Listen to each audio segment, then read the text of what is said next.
G'day, superstars. It's Peps, it's Jdog. It's the Round 5 review of the AFL Season 2024 edition. Great to have you back. Massive week. Upsets galore. Everything happened in this cracking round of football. We're back with another week of just taking football fact-free, but full of passion. Peps and Jdog, how are you, buddy? I'm good, thank you. How are you? Mate, I'm pumped. First day of retirement, semi-retirement. The semi's my wife telling me I have to get back to work. But no, life is good, my friend. Just enjoying it day in, day out.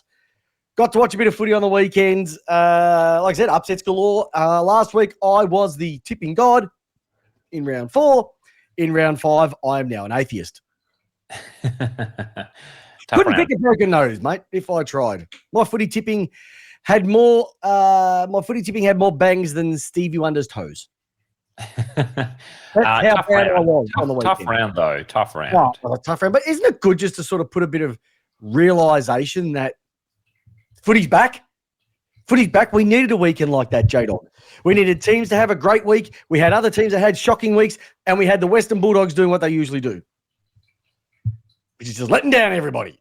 And we're going to get into all that because it's going to be a massive week of footy, mate. Anything that caught your eye before we get into the nitty, the gritty of it all? No. No, so just same old, same old. Just same old for me. Same old, old. It's just another game of football. Just another day in paradise. Beautiful.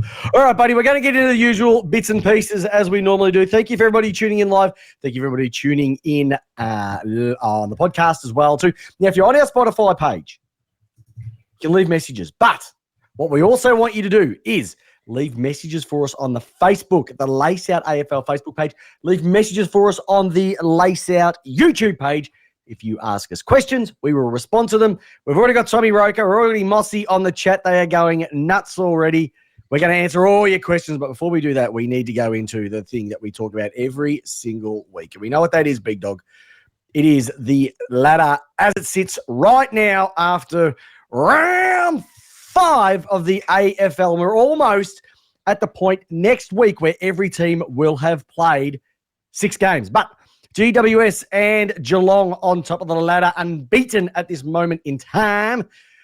Then we've got a conglomerate of Port, Sydney, Melbourne and Carlton, who had their first loss on the weekend. Fremantle and Gold Coast and Essendon, interestingly enough, after all the feedback that Essendon have been copping over the last X amount of weeks, they are still sitting there lovely in 9th position. Brisbane had a cracking win. Western Bulldogs, St Kilda, Collingwood, Adelaide get their first win. Richmond, West Coast, Hawthorn, and North Melbourne are the last 2 who do not have a win on the board. J-Dog, we've got a lot of teams have played 5 games. A couple have played 6. Where do you look at it? Where does it sit? Tell me what you think at this moment in time. I think in here we have some false prophets at the moment. Oh, okay. Who's your false prophets and why? For me, it's Geelong are probably the false prophet at the moment. Ooh, that's interesting. Why? Haven't beaten a team. Not to say that they're a bad team, because Geelong are definitely not a bad team. Yep. But they have played all of the bottoms. Okay. I still rate them. You could have a similar mark for GWS as well, J-Dog. That's what I'm saying. I said prophets. So the 2 at the top, even though they haven't lost a game, still yet to be convinced. I'm convinced in Geelong. I'm not convinced in GWS. But Geelong, as great as it has been, they actually haven't really beaten anyone, and it does start for them probably this week. Yep. And they've got a next 4 weeks are reasonably tough. There's a lot of teams with so Geelong have a bit of a tough run. GWS have a tough run. Fremantle have a tough run, but if they can get over that, they could be in a smashing position. There are teams who have got some really bad runs, tough ones, but that's what it should be about. It shouldn't be easy side of things. Oh, sorry. AFL is still in a bloody great state. Like Hawthorn and North Melbourne are going to get one of them's going to have a win this weekend. That's great. That's a great. We know, and that's come up on the chat. We're going to get into those sort of things as well too, because these are the questions coming in right now. Is Bowie Hawkins is talking about that one, Hawthorn or Hawks? Where does it sit? Who do we go with? we'll get into that a little bit later on as we start to unpack everything. I've obviously got my little 9-minute rant on the previous weekend's footy, just some observations that I saw from the limited access I had to games. But I'm just looking at this ladder, and I would say there's probably 6 teams locked in at that top spot. In that top 8, I reckon 6 of those teams are not going to go anywhere. Yeah, that sounds about right. I would say that, and I'd be saying it's probably the top 4, I would say, are pretty much locked in. I reckon Melbourne will be locked in, but definitely won't be top 4. Carlton should be locked in, and then I reckon from 7, 8, I reckon there's 6 teams that, actually, I reckon there's only 6 teams that can get in that bottom 7 and 8th position. Tommy Roker's hopefully saying that the Suns are going to be locked in, mate. You cannot wait. Do you imagine what the podcast is going to be like if Gold Coast make finals? My goodness, it could be. We could have to. If we have Tommy on, it could be the highest ranking episode ever. But Jdog, it's only week 5. We've still got 18 rounds to go. That is how exciting this season of football is. Rightio. Let me get into it. Let me get into the round that was. The crunch down, the observations, not about facts, just from what I saw on the weekend. Got to go to Melbourne and the Lions on the weekend. We'll make your face big, Peps. Make your face big. Do yourself. Oh, no. Put me in the background, mate. Put me in the background. Like that? Like that? Do you like Done. that? All right. I'll move you down a little bit. I'll just maybe just over here. Just over here. All right, just there. All right. So, throw it in, Jdog. Rightio. So this is what I saw. Melbourne versus Brisbane. Brisbane. Best game I've seen Brisbane play live ever. One of the best games I've seen Brisbane play full stop. They decimated Melbourne. I'm not making the excuse that they had 3 games in 12 days, but they just looked lethargic. About 10 minutes in, they just looked like they couldn't do anything. But the pressure that Brisbane applied to the Ds, it was sensational. We've spoken about Lockie Neal. We've spoken about Hipwood. When Hipwood is kicking 2 in the first quarter, you're not going too good at all from a Melbourne perspective. But Cam Rayner, probably career best game. And he's had some cameos, but he was the leading man on Thursday night and just absolutely decimated us. I can't really even go how bad we were. That's how disappointing it was looking at from a Melbourne perspective. But I'm not going to put I'm not throwing the baby out with the bathwater. They've got the week off, which is great. They then have Anzac Day Eve. And then they also have Essendon the week after that as well too. So they've got a nice little couple coming up, and that's Geelong at the G. But not going to be easy, but I think that they'll rebound nicely against Richmond. I was out on Friday night for a good portion, came back, game was nice and tight, turned it back on later on, Essendon smashed the Doggies. Last week we had a question on the podcast, who would you rather be, Adelaide or Essendon? A lot of people went with Adelaide, and I'd probably still go with them.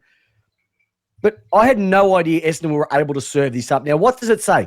Does this say that Essendon were good, or were the Western Bulldogs that bad? Now, from what I spoke to a few Doggy supporters on the footy at the East Keeler Football Club season opener, and they said the Doggies were shocking. But I also think that there was a lot of pressure coming from the senior players from Essendon and a bit of youth going through there as well too. So a great result for Essendon. The Doggies have changed virtually everything across their entire club except the coach. That's the only thing they pretty much haven't touched. I don't know whether he can. Interesting. GWS versus the Saints. You couldn't ask for a game that GWS dominated from start to 85%, and then St Kilda went bang, bang, bang, bang, bang, bang, bang, bang, bang, and just couldn't get over the line. It would have been a shock, a big shock if that one went across the board, considering who the Giants, sitting 5 and zone, pretty much dominated everybody. But it just goes to show, when you're playing lesser likes for a majority of your first 4 weeks, you get a team who's got a bit of spunk about them, can challenge. Anything can happen. Now, Max King hasn't got any major structural difficulties to his knee. A few people have gone a bit, wish he wasn't playing. I've actually heard that from a few Saints supporters, wish he was out because he doesn't bring anything, which is really disappointing. But, mate, they lost by a point. Is it an honourable loss? No. No. But GWS, they just do everything that they need to at the moment. They're going to fire on it. The next few weeks going to be a lot tougher, and we'll find out really what is going on there. Probably the game of the year so far, outside of our game that we had a couple of weeks ago, Jdog, the Carlton Blues lost to Adelaide. Every football supporter around the state of Victoria and probably around the country was just cheering home the Crows in those last couple of minutes. It just goes to show, if you just throw... I reckon they stole it from us, Jdog. If you spin the magnets, anything can happen. They took out the slow brigade. They put in Rankin. They put in the guy that got hit by Pickett last week. They put in Rochelle, and they just get some Saligo. They put some spunk on the ball, and anything can happen. Rankin probably had his another, if not career best game at the Crows by the length of the Flemington Straight. And, yep. Fantastic win. It just goes to show Carlton, have the wheels fallen off the Lygon Street bus? Has the mozzarella melted? Has the salami gone off? Has the crust got stale down there in Pizza Land? Oh, I'd be love to watch their podcast over the next couple of days. Suns smashed Hawks.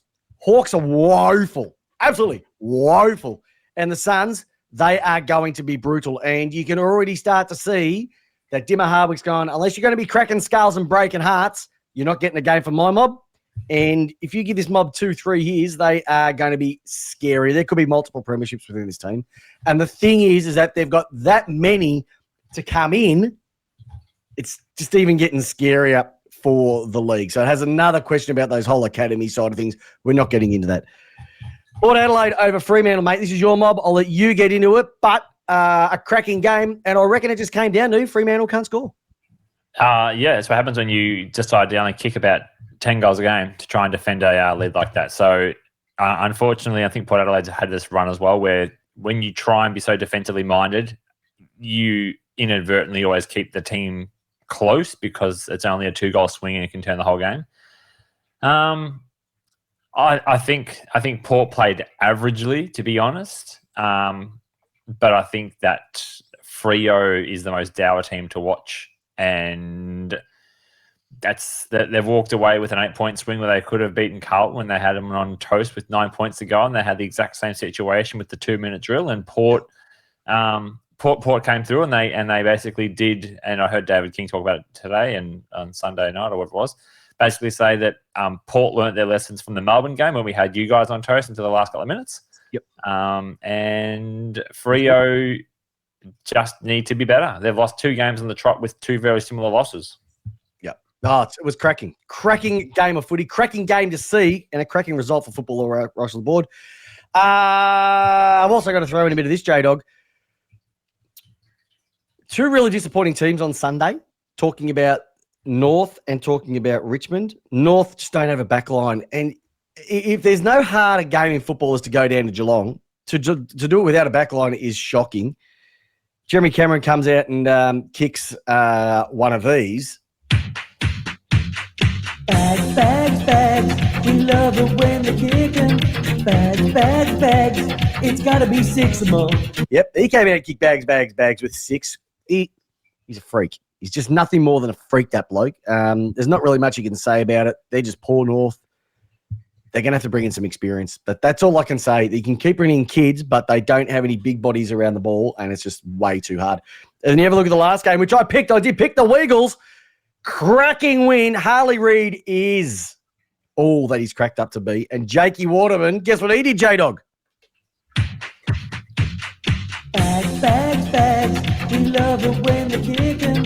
Bags, bags, bags. It's got to be 6 of them. He kicked a 6 of the best as well, too. So a great win by the Weagles. Richmond, way too many injuries. But overall, some really great upsets. Some games that solidified where some clubs are. Some clubs may have got ahead of themselves. Brought them, as we would say, on the Mark Neild reality bus. Got themselves a ticket. And it's exciting going to see what's going to be heading up into the next few weeks. This is the last week, round 6, really round 7, but round 6, where all the clubs will be able to play their 6th game for the season. Then we might do an analysis next week on where every club is sitting and how their season has been after a quarter of the season already. But footy's in a really good spot at the moment. On field, the AFL have got their issues as well too, which we will have a bit of a chat about and a few things being thrown around, especially from an umpiring perspective. Okay. What do you reckon? Yeah, I thought it was good. All right. Can I go? Can I just go through a few of these comments on the chat? Go for it. Okay. Mossy, big Western Bulldog supporter. Footy season's over. So what are you doing? Already thrown it. Tommy Roker. It's like he's banked up all of this chat. Jdog. Will Graham, rising star. Jed Walter is a goat. Ethan Reid is a unicorn. Sam Closey, best mature recruit. That's come up a couple of beans. Noah Anderson for the Brownlow. I've got him for the Brownlow this year. Okay, hope he gets through. Geelong are fat track bullies. North have got a tough run. Tommy's also saying the Suns will make finals. Buzz reckons that I should be locked up. Oh, hold on, Buzz. I'm just saying how from what I saw, you were stiff. Just couldn't get across the line. It's okay. The Lions and the Pies to come into the 8. We've also got J-Dog, suck some helium because you were so little. Dogs are bipolar. Dogs are shit. Sack Bevo. Why is Jamie so tiny? There's a lot of tiny love coming from you at the moment. Buzz named, I do like this one. Buzz named king but plays like a queen. Interesting one there. Buzzer. The Suns are fantastic. Flag Suns. Jolie Michaels come up with Will Graham and Closey look really good, and I pretty much agree with them. They are absolutely sensational. The Academy kids are killing it. Move north to Tassie. I don't think that's going to solve it. They're going to be coming. And yeah, Tommy Roker wants to know is who is Mark Neild? Well, just look the highlights up, Tommy, on YouTube about Melbourne, about Mark Neild, and you'll get all the goodness about who he was. And I use goodness with a very, very, very, very facetious manner. All right. Do you want to talk about some footy talk? I love some footy talk.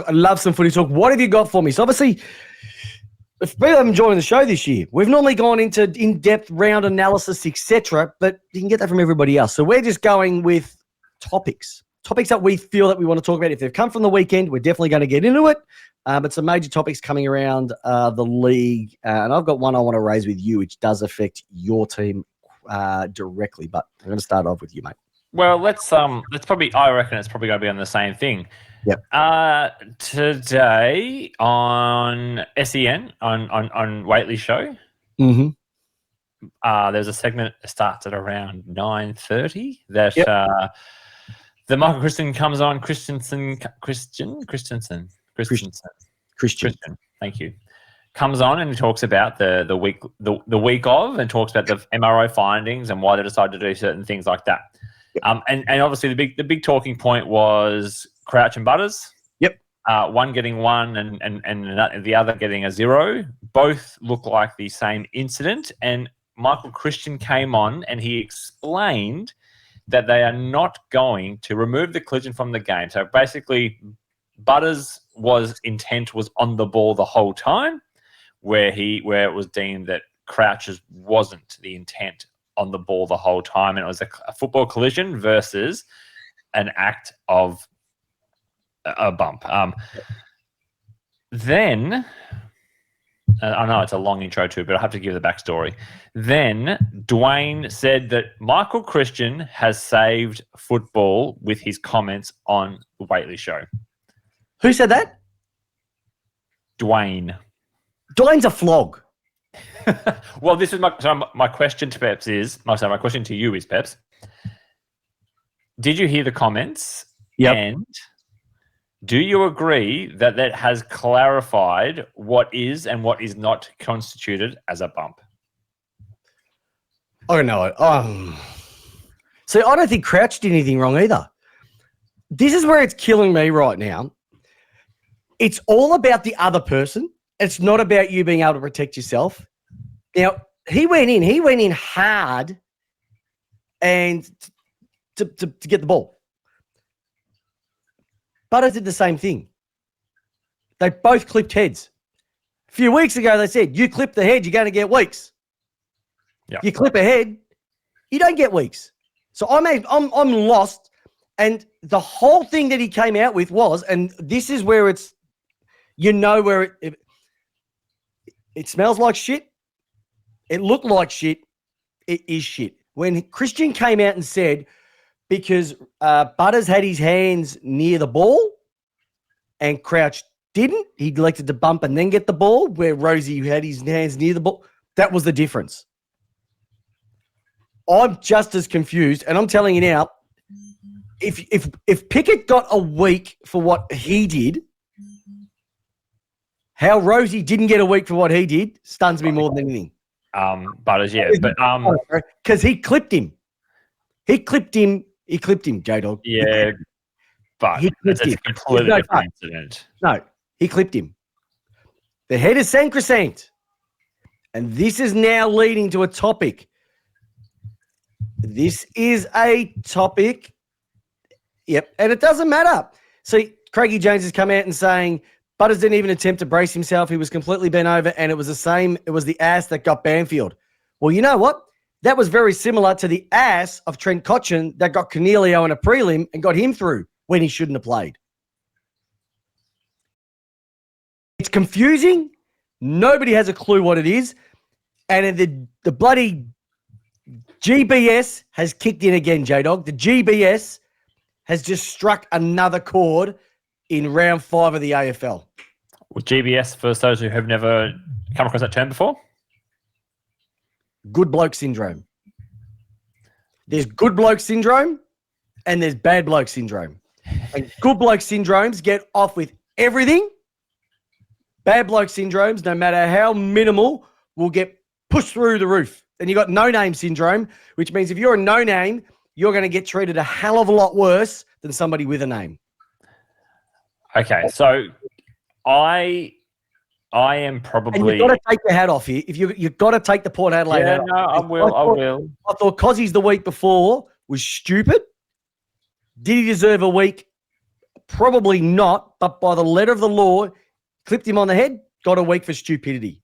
Cozzy deserved a week. That's now 3 times in. No, don't worry about the other thing. You can't worry about that. But it doesn't make sense how that can be left alone from Butters' perspective, but somebody who went in hard and the guy went over with his head. See, that's the other thing as well too. Why has the guy got the bad technique?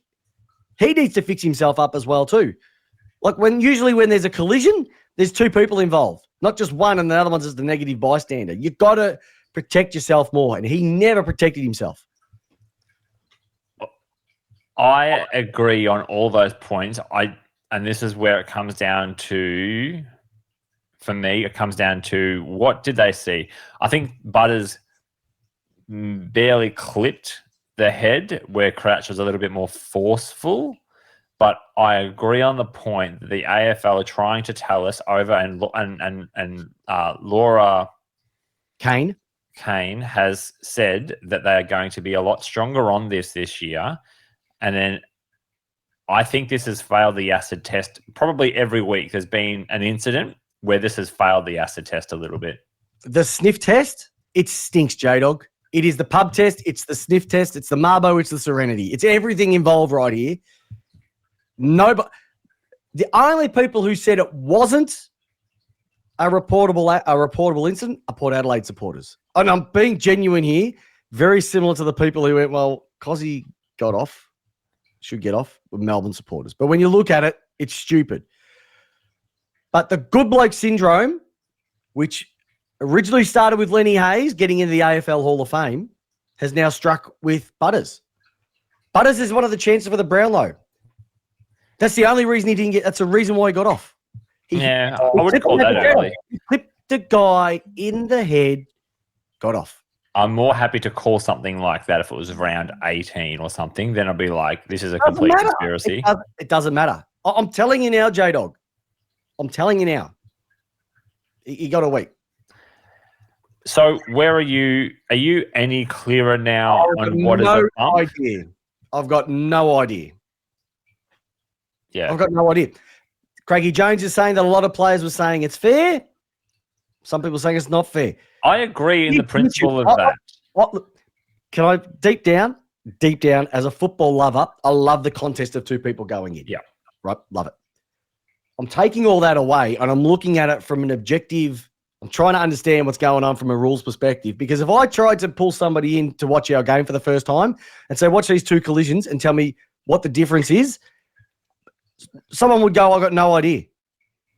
And I go, well, that one was worth a week off and that one was nothing. It doesn't make any sense. That's what's frustrating us as a football community, is when the AFL come out with mixed messages. And their messages have been more mixed than I think any time in the last 5 years, and they've been pretty murky for a long, long time. Yeah. Yep. What about you? Where do you sit on it? Yeah, no, I think Crouch was stiff. I think Crouch was stiff because I'm with Craig. I'm with you on this one here. I think, and both of them to me are just acts of football. I see Cozzy's different because Cozzy jumped up to hit. I think that's different to me. These two are pure acts of football of two athletes contesting a ball on the ground and are both leading in with their hands to win the ball. I don't feel either of them went the bump as their first option, and I just think I think it speaks more unfairly as to Crouches than to Butters, because Butters, I wouldn't blink an eyelid, and I didn't think on the night that it was worth 1 week. I watched Crouches, and I hand on heart, I don't believe that is worth 1 week. Yeah, even the Cozzy one the week before. If you have a look at that, he actually went to try and smother the ball in the air, and then clipped him on the way through. So that was the stupid aspect of it, right? Yeah. And you can't go by what he's done in the previous weeks, because the first one, people have been saying, he's been rubbed out 3 times in 23 games. The first one was that missile launch when he ran into Bailey Smith. Round 2 of it was last year, yeah. He hit him in the shoulder, which technically you're allowed to do, but because it was the look, that's why he got weeks. And then the last year in the final year, well, then he did something stupid. So I'm not wearing that one. But I just get so frustrated, Jamie, when I'm looking at things and I've got no idea. There was also a sling tackle on the weekend. So Charlie Cameron got a week for a sling tackle. Yep. Toby Green got off. Yep. And it's all to do with the outcome rather than the intent. So we've got some rules. When you've got insufficient intent, you get penalised. Yet there's other ones where we don't worry about the intent. We're all worried about the outcome. That is just wrong. Can you chuck up John Michael's comment? That is a cracker. Hopefully we can get the whole thing on the screen here. Yep. So John, I reckon this is a great comment. But we're focusing on the wrong issue. Crouch was graded careless to the head, medium impact on potential to cause injury. Same as Windhager's. Butters was deemed the same but low impact. Why is Christian talking about the act and not the potential impact if it's only a difference? Yeah. I don't know. Can I take this one step further, Jamie? What is low impact and what is medium impact? I've got an idea what high is, but what is medium and what is low? I honestly, I think Butters is probably low if I could barely hit him versus Crouch is a little bit more forceful. But how do you put that into context? I don't even, and I think this is what we are talking about. It's a great comment, Joel. We don't know. And like I said, I go back to the Pickett one last week. They said Pickett's was medium. So I think they've graded Pickett's little ticky to the same as Crouch's, where Crouch's was more of an impact. So, and that's what they're saying. Well, what's low, man? If that's medium, what's low? And if you clip someone low in the head, are you actually ever going to get off, or is it always going to be? So I'm just confused. I've got no idea what's going on. Buzz, you can keep saying, remember who Pickett's uncle was. That's great. It doesn't make any difference. It's kangaroo court, essentially. It is. It's a farce. The whole thing is a farce. And I have no idea where things are going at the moment. Yep. And it's funny though. We come on every week, and we don't want to, we want to, the statistical side of things, etc. And I've got a few stats I want to roll out about someone really important today. We talk about this though, I reckon every second week. Yeah. What are we doing? Which is why we're going to stop talking about it. I know we want to stop talking about it, but you know what? Give us a reason to stop talking about it, AFL. Yeah. Really give us a reason to stop saying why you're shit at the moment. Because the game is in a really good spot, and then there's things like this. Pal Pepper got 4 weeks, and he was in the wrong place at the wrong time, but he did. Well, you can also argue that is a footy act as well. Yeah, well, I don't understand this whole footy act thing. I don't understand what is a footy act? Isn't every act a footy act? I don't know. They keep coming out with this footy act bullshit. There's no footy act. An act is an act. But he got 4 weeks, and Thingo got none. And the only difference was one got a concussion and the other one didn't. Yeah. And that's it. And it is really doing my head in, how we talk about this, because, there's so many good things about the game at the moment, and we happen to just bring this up again. Can I bring up another umpiring thing that's come up, and everybody knows about this? The score review system. Mm-hmm. In the same amount of football after 4 rounds, I think it is, they've had twice as many score reviews this season as they did for the same amount of time last year. Does that surprise you? No, because it's actually going to be my next topic to roll into that. So that's fine. Let's go for it. Yeah. So it's I think it was, and I'm throwing a number here, so I could be wrong, but it was like 43 to 86. Now, what's the message coming from the AFL again about score reviews? Is it like any time you think that you have got no idea what's going on, review? If you think it's gone through but it's touch, review. I don't even think it's the arc. Is it because we're sponsored by Crypto.com? You're going to plug it, review. It's a great point, because it feels in the first 5 rounds that I have seen more crypto reviews than I had for all of last season. How was one game, which was the Ben Keys game from last year, just completely screwed the pooch from an AFL's perspective when it comes to this? Yeah. There's a bit of shadow jumping. I definitely agree with that one there. The technology, as we know, we've spoken about it for the last 4 years, is not up to scratch. And now I feel like we are seeing more and more goal umpires that are too afraid to make a decision. Yep. Even though blind Freddie can see that the ball was 1 meter inside the post or was not even in the vicinity of a defender's hand off the boot. Yep. And we're doing reviews and we're slowing the game down. Like now a 20-minute quarter is taking 33 minutes. So there's a couple of things. I don't know if you've ever been goal umpire before. And look, viewers, tell me if I'm wrong. Like, subscribe, ring the bell. But being a goal umpire, a lot of the time you can work out what's going on. But it's the quick kick close to goal that is so rapid, you cannot see it quick enough. And they're the ones that are getting a little bit dicey. But if it goes through for a goal, just call it a goal. They get reviewed anyway. So why do they think, I think it's a goal, but we're going to check? Scrap those. Just say it's a goal, and then they'll check it on the way back. Yeah. That's what they need to do.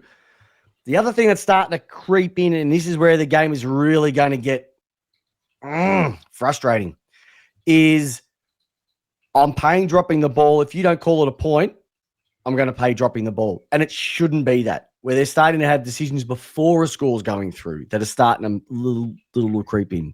Remember an example of this, Peps? Remember the first game of the year where Curnow got tackled on the goal line. Mm-hmm. And it was dropping the ball, but they thought it rolled through for a point. Right. Or rolled through for a goal. And they were like, well, hold on. He's called dropping the ball, but because it rolled through, he's like, I don't know if it was a goal or a point, if it was kicked. So they went to the score review. Well, the umpire should have said, no, it was dropping the ball. That's it. Yeah. There was another one on the weekend where there was, I think, someone trying to rush the ball through, and the umpire didn't know if it was rushed or if it was a mark or something along. Stengel the week before. Apologies. Stengel took a mark, and the ball was clearly over the line. But they're like, well, we don't know if it's a mark or if it's not a mark. But if it's a mark, it's a shot. If it's not, it's a point. But you can see him juggle the ball over. So it's just getting confusing. Why it should be. So we have to go radical here. So this is how I'd be looking at it. They're talking about putting chips into the ball. That's going to make, but it's not going to make any difference, really, is it? Not in those particular You still have to go and review it. Yeah. So how How about we just scrap the whole thing and make it simple as this? Ball hits the post and goes through the goals, it's a goal. Ball hits the post, goes through the points, it's a point. Ball hits the post, comes back into play, play on. It's a radical shift, but that just stops everything. Every other sport that hits the upright and goes in, it's a goal. We are making it so difficult for ourselves where we should just go. They've ruined every other thing in the league where, can't run out of full back, kicking, the back lines are best, the boundary lines are backman's best friend, all that stuff. Just scrap it and just go, if the ball hits the post and goes through, it's a goal. The ball goes in the points, it's a point. Ball hits the post and goes back into play, it's play on. Yeah, I think I've called for that rule change a couple of times. I think you have, and I think I've come to the conclusion I never wanted it, but is it better to have something as simple as that and then it's stuff your technology? The technology doesn't even matter. And when they try and look at the spin of the ball after it's come through the post, I'm like, come on, dickheads. Yeah. I don't mind the arc. But I think it's not actually the arc's issue that causes these problems. Bo Hawkins has mentioned. What I think, it's got everything to do with the directions coming from the AFL on how to adjudicate these. If not sure, you just got to put it through. Score review. Even if you're not sure, score review. That has to change, and apparently it will be coming up very, very shortly in the next couple of days. Peps, can I bring this conversation to something closer to home? Yes, you may. Go for it, my big dog. Okay, so it's become apparent that I feel I probably have to stop watching my own team on the TV play footy. I don't know if you're the same, but I am a horrible person to be around when I'm watching my own team play. And to the point where I'm not one of those people who will start Xing players directly or jumping on forums and whinging about stuff. That's not who I am. I just think that's a bit over the top. But in terms of me sitting there on the couch, I will let C words fly. I will let the F-bomb fly. And I am not a great supporter to watch my team live. And I think I have an issue. Live at the footy? Oh, sorry. No, watching the game on TV. Okay. I am at the game. At the game, I'm a whole lot better supporter. And I think it's because it comes down to one thing. I can't see the mistakes at a live game versus watching it on the TV. Hey, dog, we've been saying this for years. I cannot stand watching Melbourne live. Sorry. I cannot stand watching Melbourne on the TV. You know what it was like when Grand Final Day 2021. I couldn't even watch it because you can't see the mistakes. You got the bloody score in front of you all the time. You can't see the lay of the land. The commentators are giving you the absolute shits. My old man, Big Trev, we all love Big Trev. He can't watch Melbourne games on TV. And I reckon there's a lot of supporters who cannot watch their teams on TV. And I want to know the reasons behind it. I think it's... I have to give it up, Peps. It is bad. You're right. And it affects family life at home. I'm there. On Saturday, I was sitting there in my couch, and I'm like, if I just take myself out of my body and just look at myself back, I am not a good person to be around. Yep. I think it's a thing. I've got some people saying it is. Some people say it's not. I know supporters that they can't watch their team on TV, and they go, how do you watch them? I say, I just can't watch them because they frustrate me because you cannot see what's going on. And I reckon the mistakes get amplified with the high-def cameras zooming right in and being able to see what's going wrong. And then they replay it, and they replay it, and they replay it. Yeah. And I can't stand it. Now, Tori, the beautiful Tori's come out and said, I love TV. I can change the channel by turning off the footy at the ground. Sorry. She loves it on TV because she can change the channel. You can't turn it off at the ground. Yes, you can. You just go to the bar or you walk out.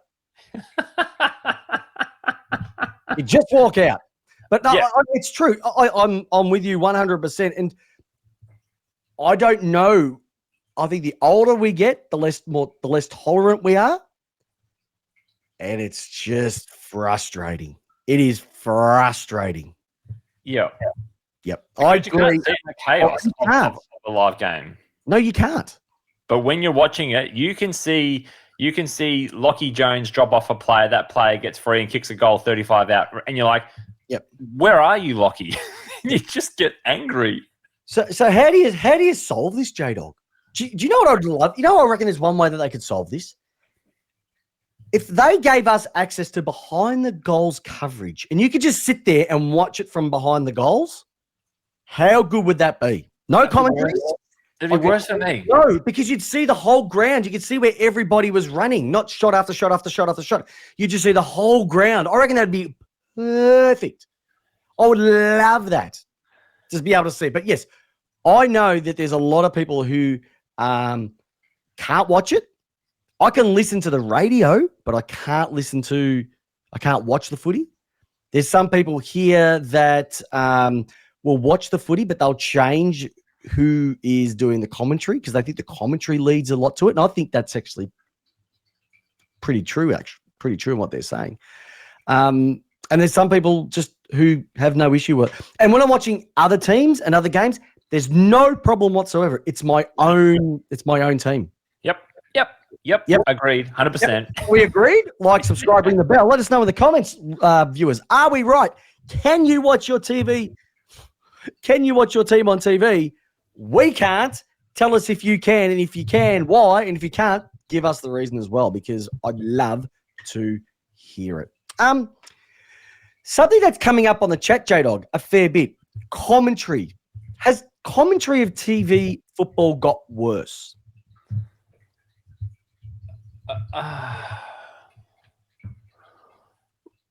In what way do you mean worse? Are more and more people turning it off? Getting frustrated by the commentary. Useless talk, mates club side of things, the captain obviouses. There are certain people that I don't love commentating my games. But Who don't you like? Just say it how it is, because I'll go through mine who I cannot stand whatsoever. Go for it. Okay, so being a Port supporter and being the fact that now there's now they commentate from studios. They don't commentate from the ground anymore. They don't go to the grounds anymore. No. They commentate back in Melbourne. Is that true, or they still have one correspondent who is going to be at the game, and for us, it's always for Fox Footy. It's always Mark Rasciuto. So he will commentate all the Port Adelaide games. All the games now are still being done in the studio from a commentary perspective. They don't even send them out there anymore. Not that I believe. I could be wrong, but that's what I Why believe. would you spend that much money on football and not have your people go out to commentate from there? No, they're all back in the studio. It is. It's like buying the most expensive car in the lot and not putting any petrol in the damn thing. Other people, there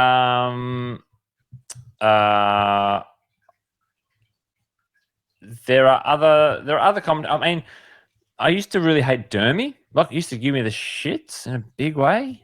Mm-hmm. But Dermy's okay. I don't really have any issue with many others. I don't know. I mean, the standards there, aren't they? Really? Can I just go through some of the names? Kelly Wood. Yep. Yeah. But I don't care. I'm going to hold back. BT. He's got to go. He's good on radio, but he doesn't let the game breathe. Yeah. Whatsoever. Kelly Underwood. It's like masturbating with a cheese grater. Slightly amusing, but mostly painful, to be honest. Dwayne Russell does my head in.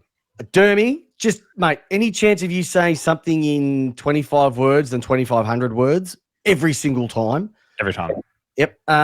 Luke Darcy just gives me the shits as well too. James Brayshaw. I think anybody who's really over the top and making it more about themselves than the actual game is giving me. Now, I want to flip this around though, because I believe these are the ones that I do like. Simon Hill, when he commentated, we spoke about this last week. Yeah, He just calls it like a football game. Doesn't put any extra mayo on it, just does it absolutely gorgeously.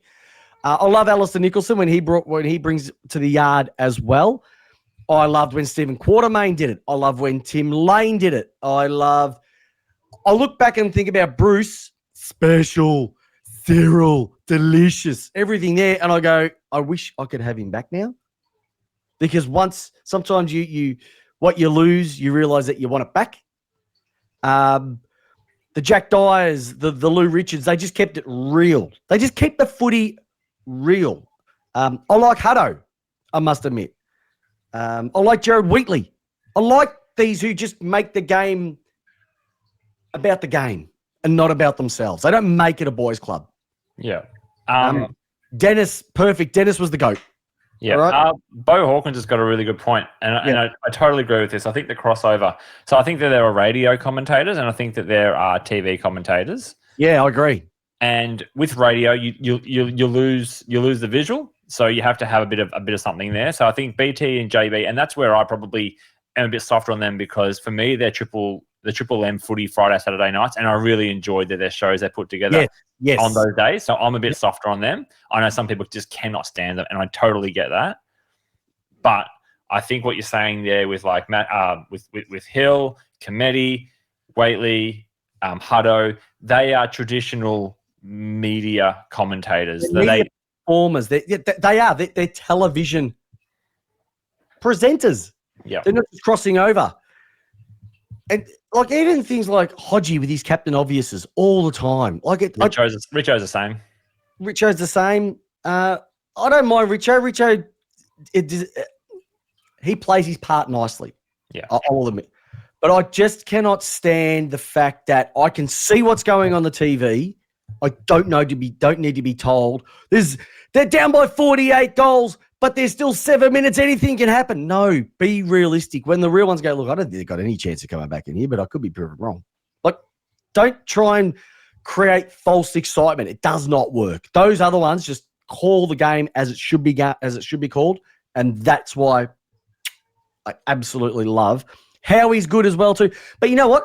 I listen to the Triple M footy feed at times, and I love the package that the Triple M bring together as a radio unit, but not as a same with 3AW. I love that they do that as well too. So I think that if you can get the right mix for the right medium, it works. But there are some commentators that I just cannot stand whatsoever.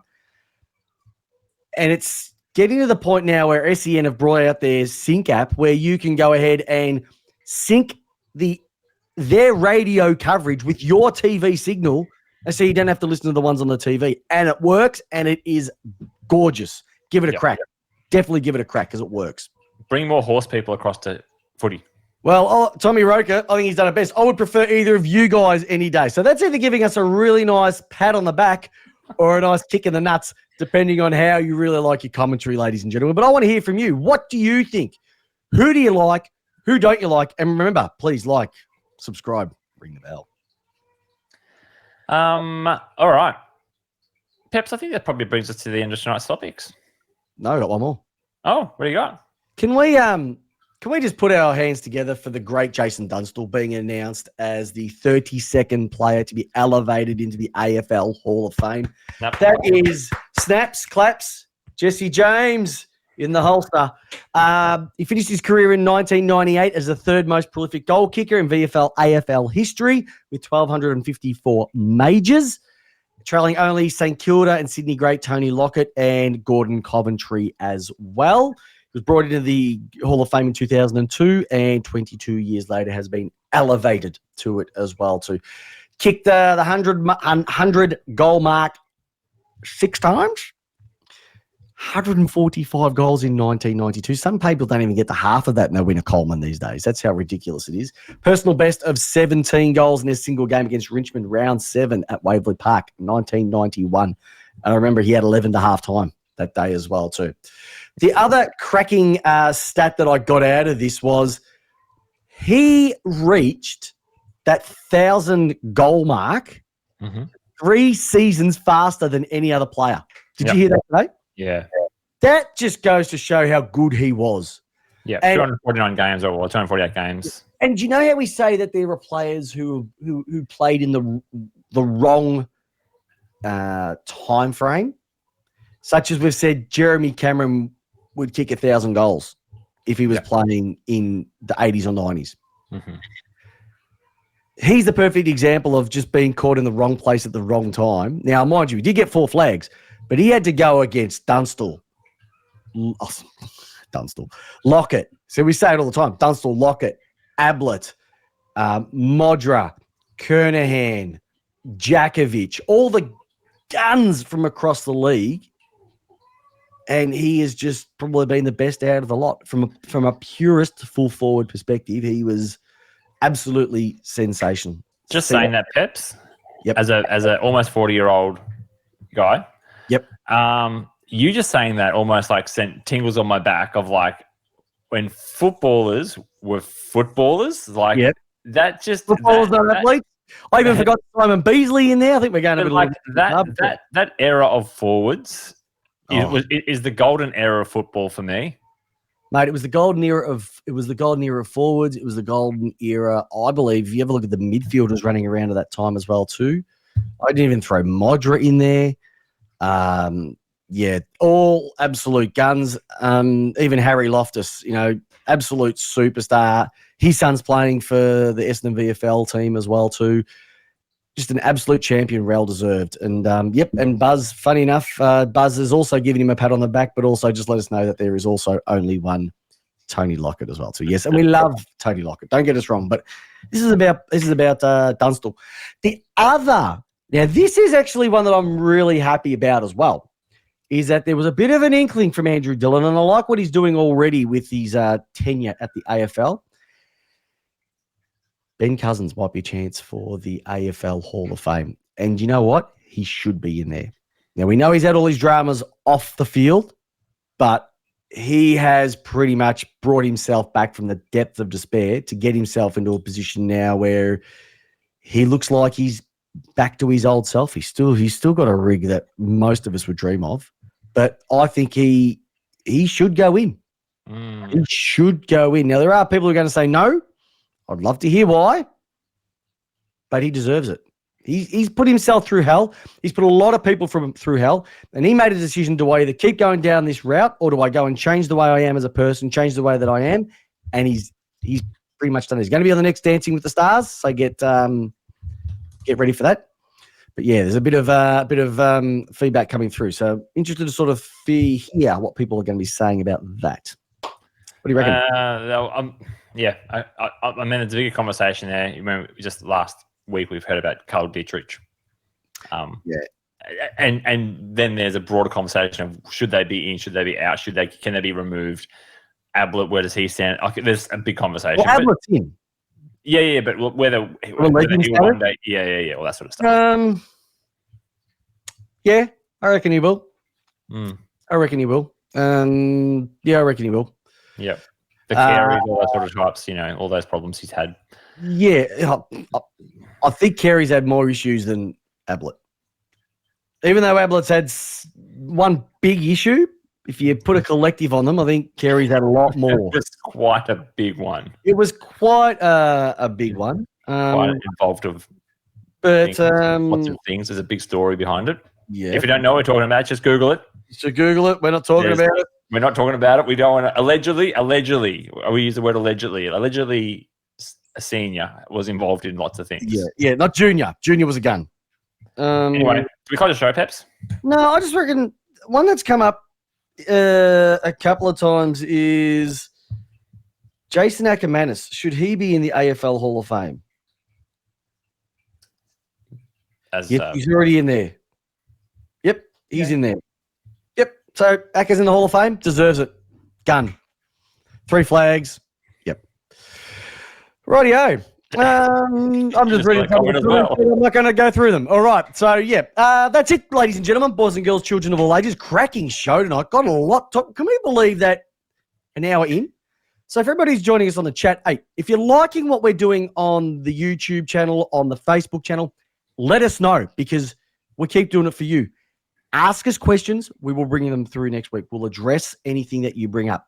Also, Jamie does not know this, but it has been smashing us week after week after week. The fantail needs to come back, Jdog. The fantail needs to come back. Find one. Not now, next week. Okay, we'll see.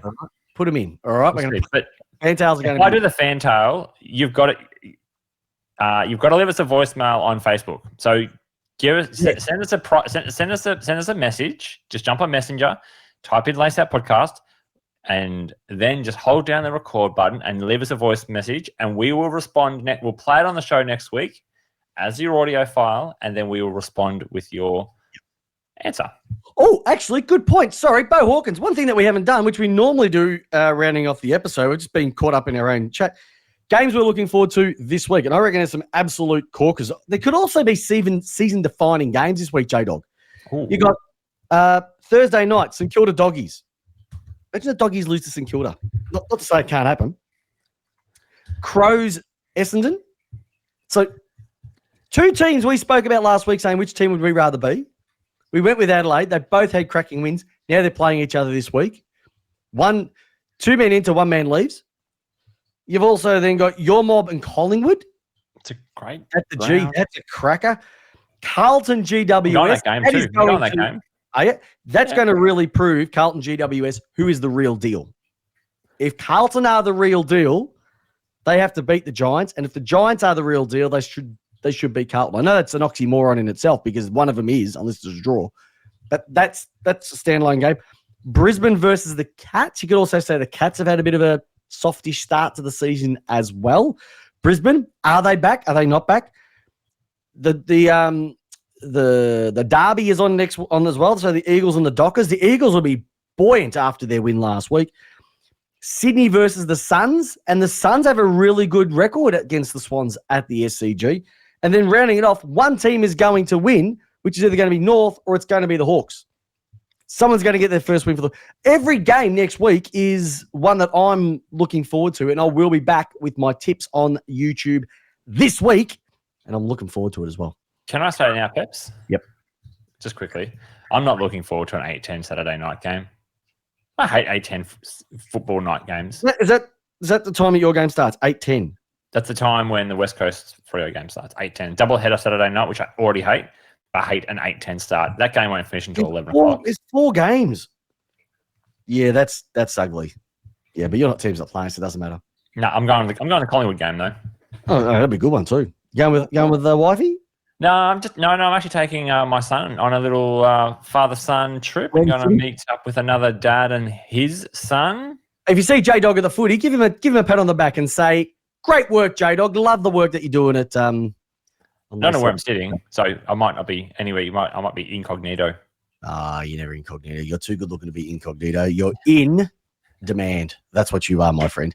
Ladies and gentlemen, he's the great man, Jamie the Jdog Wallace on Peps. That's your round 5 review of the 2024 AFL season. We've got one game. Everyone will have their even Stevens next week. We'll be back same time, same channel next week. Absolutely looking for it. But more importantly, Jdog, the superstar that you are, how do you love your footy? Like a lace out. So do I, guys. Thank you for joining us. We'll see you this time next week. Love you.